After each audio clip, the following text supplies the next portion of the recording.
Hey everyone! In this video, I'm going to show you how to categorize a credit card refund in QuickBooks Online, step by step.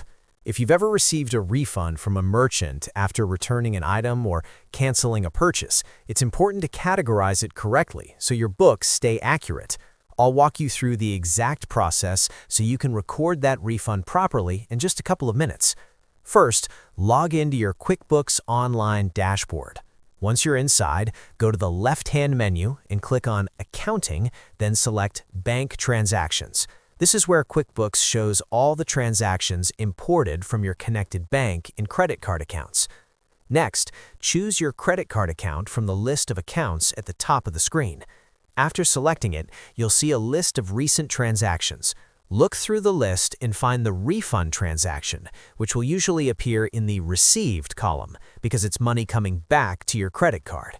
For example, if you returned a product to a store and they refunded you, that amount will show up here.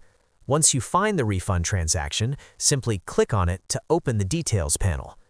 Now you'll need to enter the correct information for this refund. Start with the Payee field. Here, select the merchant or vendor who issued the refund. For example, if the refund came from Amazon, you would search for Amazon in the Payee field. If the vendor isn't already listed in your QuickBooks records, you can click Add New and quickly create a new vendor profile. After selecting the vendor, move to the Category or Account dropdown. This step is very important. You should select the same expense category that was used when you originally recorded the purchase.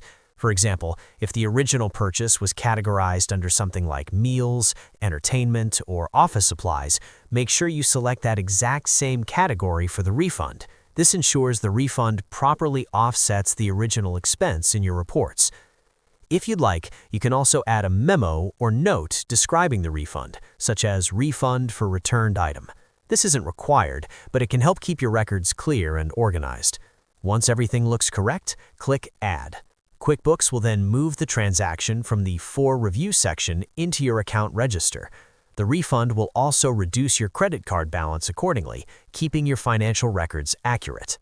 And that's it. That's exactly how to categorize a credit card refund in QuickBooks Online so it properly offsets the original expense and keeps your books clean. If you found this guide helpful, make sure to hit the like button and subscribe to the channel for more QuickBooks tutorials and helpful accounting tips. Thanks for watching, and I'll see you in the next video.